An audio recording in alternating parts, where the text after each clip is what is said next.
Siapa sih Nyi Blorong? Apa bedanya Nyi Roro Kidul dan Nyi Blorong? Apa wujud Nyi Blorong? Apakah Nyi Blorong cantik? Pasti banyak yang penasaran tentang tokoh Nyi Blorong. Ikuti sampai akhir untuk tahu siapa Nyi Blorong sebenarnya. Siapakah Nyi Blorong?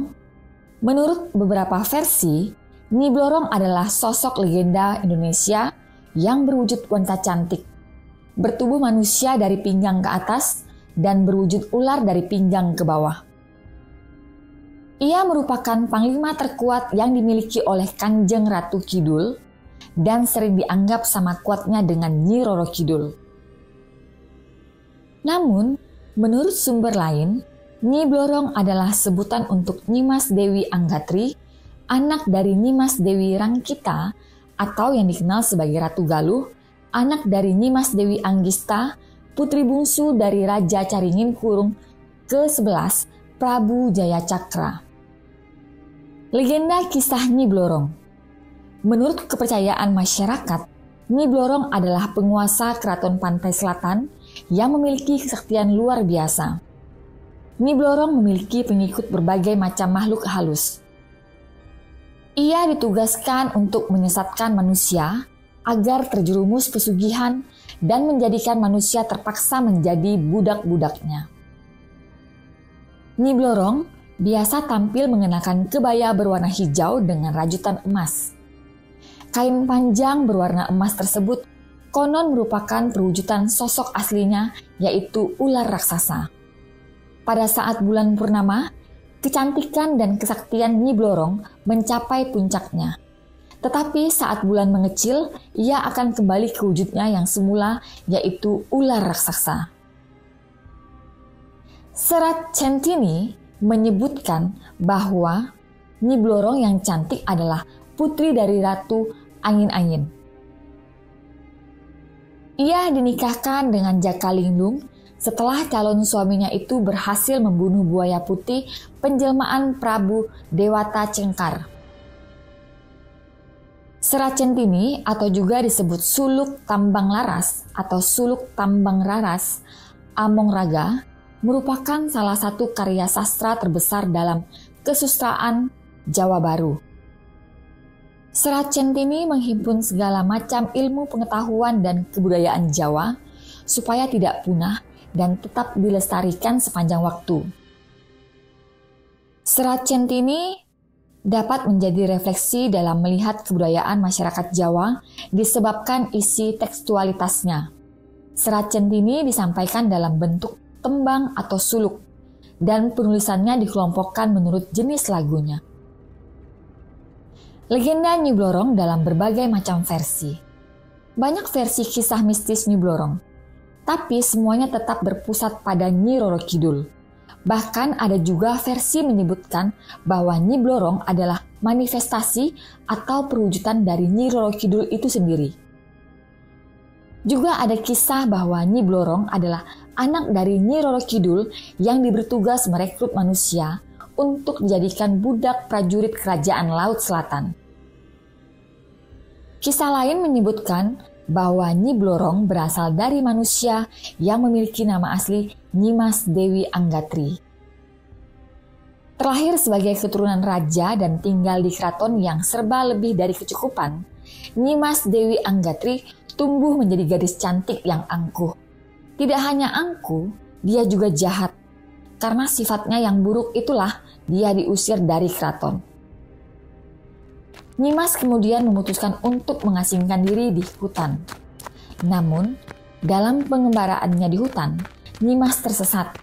Menurut cerita mitologis, cucu raja ini terjebak masuk ke salah satu gerbang gaib.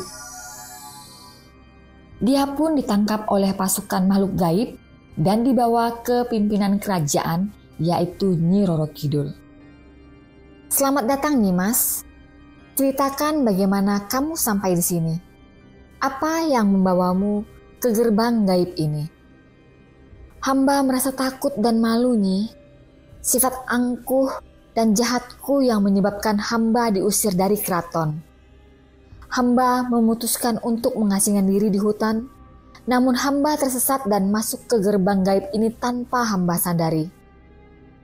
Nyimas, sifat buruk membawa manusia ke tempat-tempat tak terduga. Namun kisahmu membuat hatiku iba. Oleh karena itu aku akan memberimu kesempatan. Aku akan memberimu kekuatan dan perlindungan, serta mengganti namamu menjadi Nyi Blorong. Terima kasih Nyi Roro Kidul. Hamba akan berjanji untuk mengubah diri dan menjadi lebih baik. Hamba bersyukur atas belas kasihanmu. Dengan demikian, Nyi Roro Kidul memberikan kesempatan kedua kepada Nyimas, yang kemudian menjadi Nyi Blorong dengan kekuatan untuk berubah wujud menjadi ular dan mungkin akan menjalani perjalanan hidup yang lebih baik dengan pelajaran dari pengalaman di hutan dan pertemuan dengan Ratu Laut Selatan. Mula-mula Nyi Blorong biasa-biasa saja seperti makhluk gaib yang ada di kerajaan itu. Namun, menurut pengakuan makhluk gaib lain dan menurut penilaian Ratu Nyi Roro Kidul, Nyi Blorong mempunyai bakat dalam memimpin pasukan perang. Karena itu, Nyi Roro Kidul pun mengangkatnya untuk memimpin tentara kerajaan. Dikisahkan selama memimpin, Nyi Blorong selalu sukses. Pasukan jin-jin yang menjadi bawahannya sangat kompak dan solid. Ia kemudian mendapatkan julukan sebagai panglima tertinggi di pasukan pertahanan kerajaan pantai selatan. Salah satu tugas pokok yang harus dikerjakan Nyi Blorong adalah menyesatkan manusia. Untuk itu sangat mudah dan sukses dia lakukan. Salah satu sifat manusia yang dia manfaatkan adalah ketamakan, nafsu menjadi kaya raya, dengan tanpa berusaha keras. Nyi Blorong akan memberi manusia kekayaan asal saja dia mendapatkan tumbal. Konon, tumbal dari kekayaan yaitu manusia akan menjadi budak dan prajurit di kerajaan pantai selatan. Versi lain seperti ditulis oleh Kiai Haji Muhammad Solikin dalam bukunya berjudul Kanjeng Ratu Kidul dalam Perspektif Islam Jawa. Dalam buku tersebut dikisahkan mengenai versi kelahiran Nyi Blorong yang diakui anak Kanjeng Ratu Kidul hingga akhirnya dikenal dengan cerita pesugihannya. Dalam buku tersebut dijelaskan Nyi Blorong menetas dari sebuah telur yang dititipkan kepada seorang pertapa bernama Ki Ageng Tambir di gua yang sekarang disebut Karangbolong di Pelabuhan Ratu.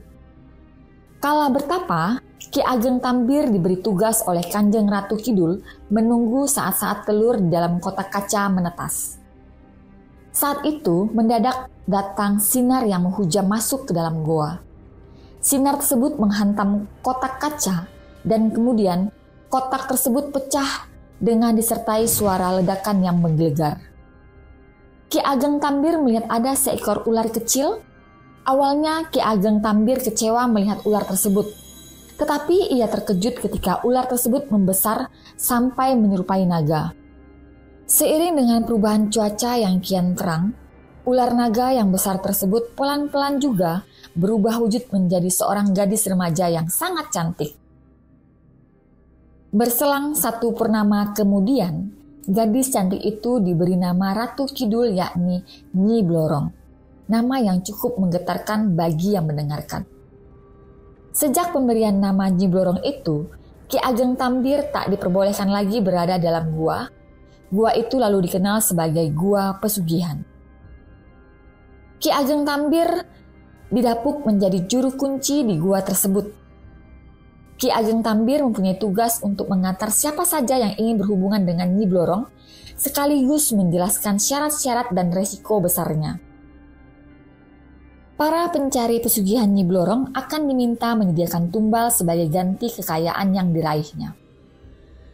Kenapa Nyi Blorong erat dikaitkan dengan pesugihan? Nyi Blorong dipercaya dapat mendatangkan kekayaan bagi orang yang tertarik mengajaknya untuk bersekutu. Setiap kedatangan Nyi Blorong, ia akan meninggalkan kepingan-kepingan emas di tempat ia menemui orang yang menjalin hubungan dengannya sebagai imbalan. Emas tersebut konon sebenarnya merupakan sisik-sisik tubuhnya.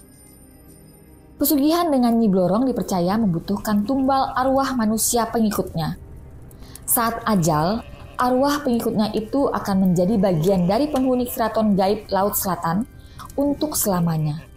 Selain itu, dalam jangka waktu tertentu, Nyi Blorong juga meminta tumbal nyawa untuk menambah jumlah prajurit serta meningkatkan kecantikannya.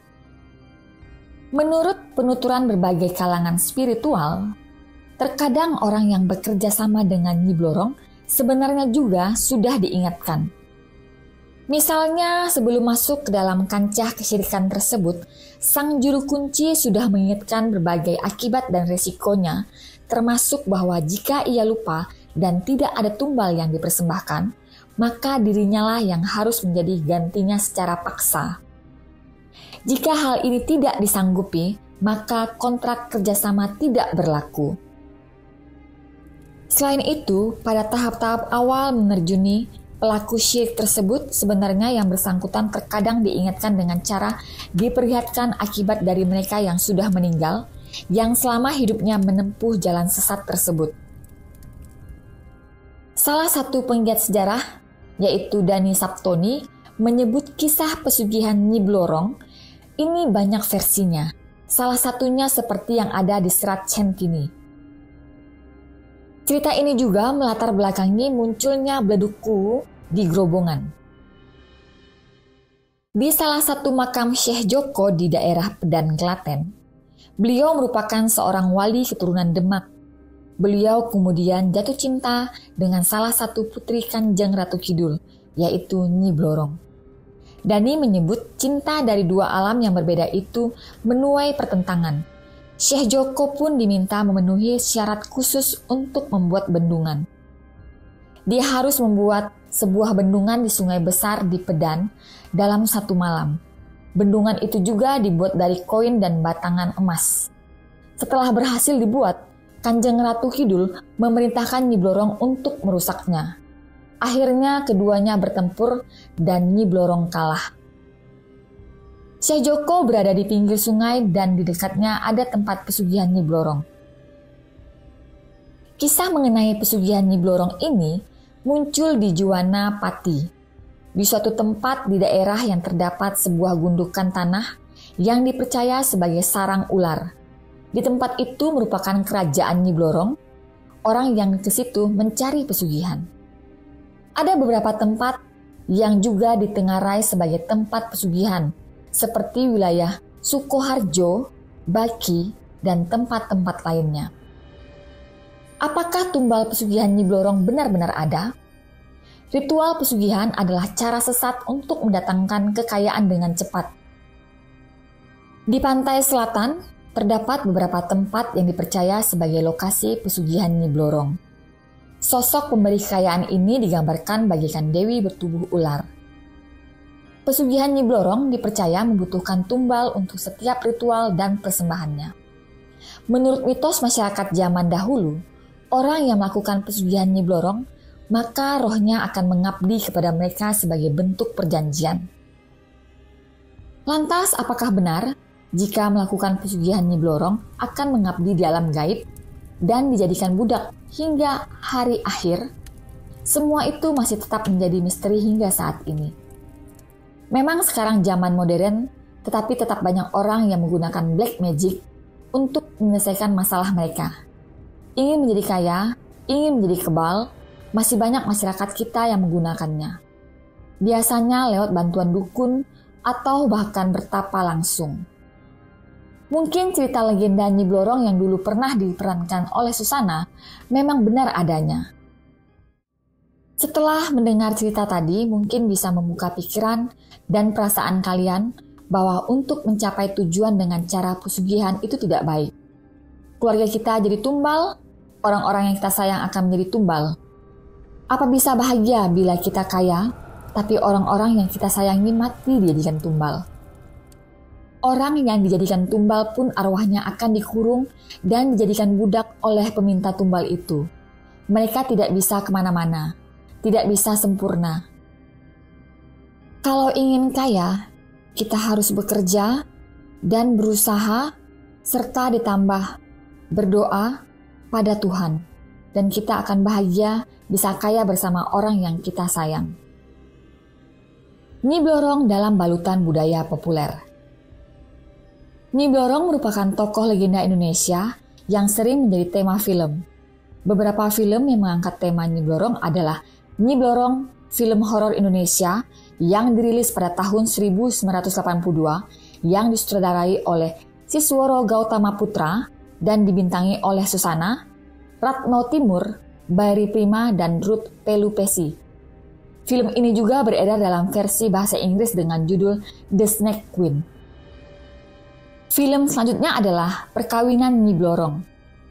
Ini adalah film horor Indonesia yang dirilis pada tahun 1983 dengan disutradarai oleh Sisworo Gautama Putra dan dibintangi oleh Susana, Clip Sanggra, Sunjoto Adibroto, dan Ruth Pelupesi. Yang ketiga, Petualangan Cinta Nyi Blorong tahun 1986 diperankan oleh Susana dan Adven Bangun. Nah, itulah beberapa budaya populer atau modern dalam film tema Nyi Blorong. Nyi Blorong tetaplah dengan sebuah figur yang menarik. Cerita yang penuh dengan misteri ini sekaligus membingungkan. Kisahnya menjadi bagian dari warisan budaya yang menghidupkan mitos dan legenda. Apakah dia hanya sebuah cerita? Atau ada lebih banyak yang belum terungkap? Mungkin hanya waktu yang bisa memberikan jawaban. Tetapi satu hal yang pasti, kehadirannya akan terus memikat dan menyisakan pertanyaan dalam benak kita. Terima kasih telah mengikuti kisah ini hingga akhir. Jangan lupa untuk like, komen, share, dan subscribe. Sampai ketemu di kisah gaib selanjutnya. See you, bye-bye.